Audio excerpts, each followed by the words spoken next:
door. He completely turns his attention to my radio and just kind of stares at it and touches it, kind of points at it. He does something with it, and he's just fascinated by it.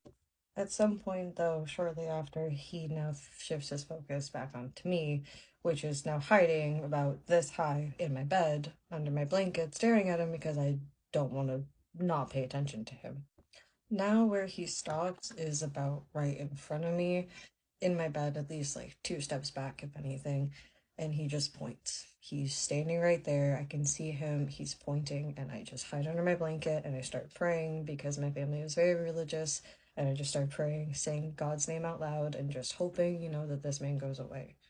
Now, after a little bit of time, couldn't tell you exactly how long because I was so scared I couldn't really keep track. Eventually, I just waited, and eventually he left. And when he did leave, I looked over to my closet, and there was a purple portal just sitting on the floor.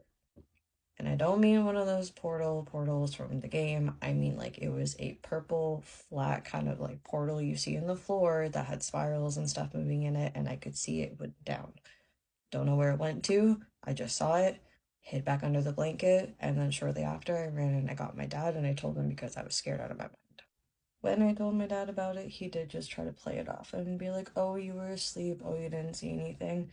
Later to tell me as an adult that he was actually scared and had one of our spiritual friends come check the house to make sure the entity was gone because of his religion being shooken. He didn't like it, so he was quite scared as well. After that night, though, and seeing that entity, I did sleep with my dad because I was just too scared to do anything else.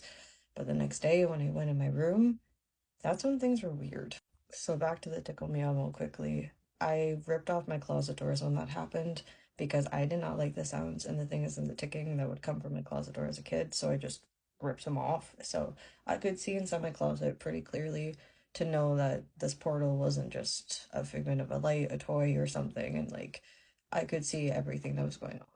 So the next day, I go in my room and I look around. I don't see anything. I feel pretty weird, but I just kind of chalk it up to me just still being scared.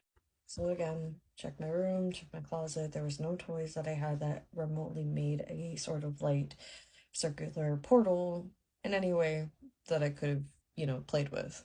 So I was a pretty interesting kid in the sense of, like I watched a lot of ghost hunting shows, anything paranormal, mystery hunters, but I never knew what a spirit talker was. I've never remembered what a spirit box was. I never knew anything about that. So I only found it, I remembered this a little while later when I clicked in the pieces together.